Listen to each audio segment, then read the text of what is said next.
Hello, everybody, and welcome back to another episode of Underdog. Today, we have Season 2, Episode 11, He Who Is Worthy. Last edited on July 20th, 2025. I don't think that's true once again, but let's just get right into it. Fist land, punch after punch on a punching bag, sand particles flying out. The camera zooms out, showing Dylan practicing to fight Black Death. Atlas walks in the training room and goes to Dylan. Just reminding you, you have a team that can back you up, you know. Yeah, I know, but I still need to be prepared.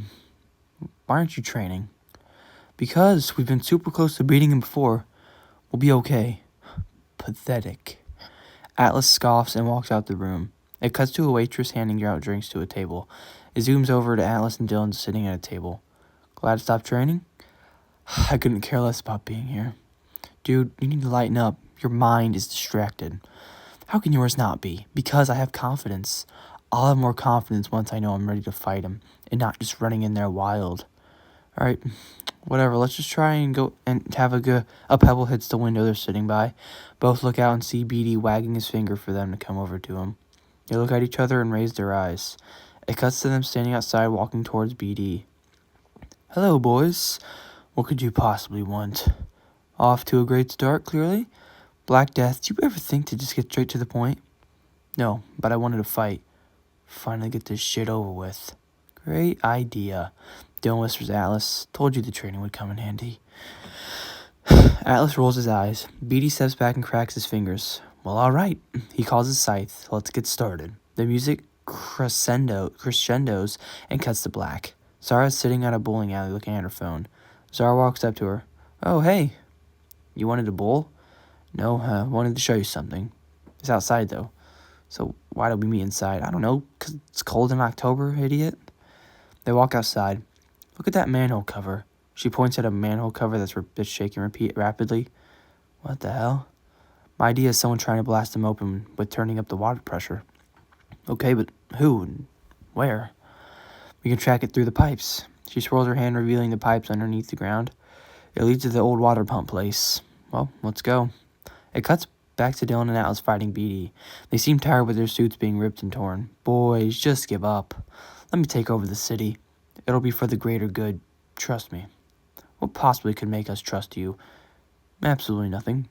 He chucks the scythe at them, but instead of dodging, Dylan grabs it. As him and the side back slowly, he stops. Enough with the scythe. He holds it horizontally and puts his knee up, snapping the scythe in half. BD's face goes neutral. You're acting like I need a weapon to kill you. Now I'm the only one with a weapon. What are you talking about, Dylan? Atlas, remember, Wanderer? No way you're going to. Yup. What is he going to do? You getting nervous? Never. Dylan holds out his hand and closes his eyes behind his scuffed mask. Miranda is sitting at the warehouse spinning in a chair. With a loud glass shatter sound quakes the room. By the time she turns around, all there is a broken glass case and a hole in the roof. It cuts back to Dylan holding his hands out, and finally the two Wanderer blades fly right into Dylan's hands, and he spins them. Uh-oh, Dylan says, smirking. It cuts back to Zara and Jake sitting in a car by the old water pump facility. So, are we waiting for someone to leave or something? Maybe. Maybe not. Then what are we doing in here? I'm trying to find out why this place is even closed. Why would someone even come here of all places? Exactly, which doesn't make sense to me. Zara's scrolling on her tablet and then finds an article on the facility. This says something about maintenance. So they snuck in and rebooted the system? Yep, and we're ready to go bust them in the act. They get out the car and walk towards the building. Zara portals in as Jake follows. Inside the building, they see the water pump, but it's encased in a white and orange case, which is like everything else in the building which unlike everything else in the building is in pristine condition. Is this the water pump? Yeah. What's on it? Some kind of protection, maybe? It says Nolumbo Industries. The heck is a Nolumbo? No clue. It cuts back to the fight, and BD seems to be a little nervous.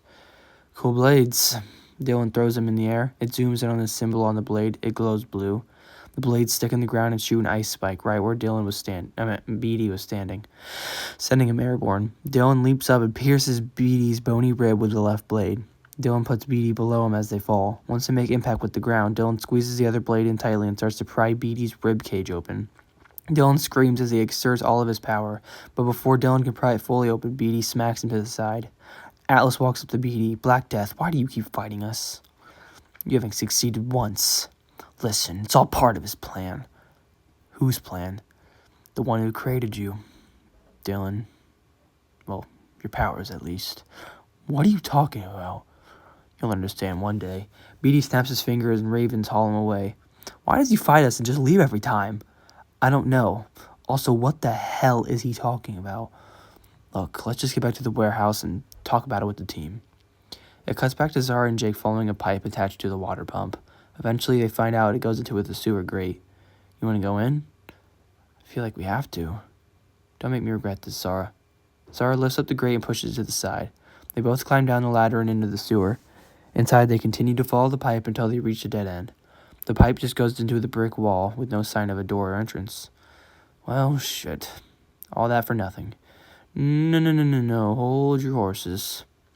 Zara waves her hand and makes the wall highlight.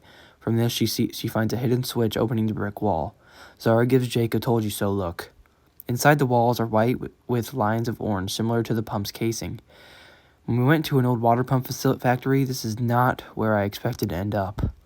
They're about to reach the end of the hall before Black Death appears behind them. Zara, Jake, what do you want?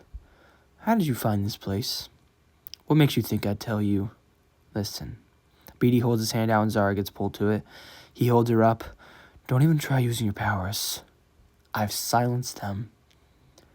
Jake stands there not knowing what to do. Jake, if you don't want to end up like she will, I advise you not to open that door and just go home. What are you going to do with her? Make her my prisoner? Bye-bye. No! As Beatty is teleporting, Jake runs up but trips and falls. A cloud of black smoke lingers in the trail of Beatty. It cuts to the warehouse where Dylan, Atlas, and Miranda are all there. Miranda, where are the others? They went on something. Jake runs into the warehouse in a panic. Zara got captured. Dylan's eyes go wide. Dylan, you gotta calm down. No. Listen, I'm gonna go cool off somewhere. Dylan flies away into his apartment. There he walks in and rummages through the closet. He pulls out a device. He presses a button on the side and it turns on. A purple swirl spawns inside of it.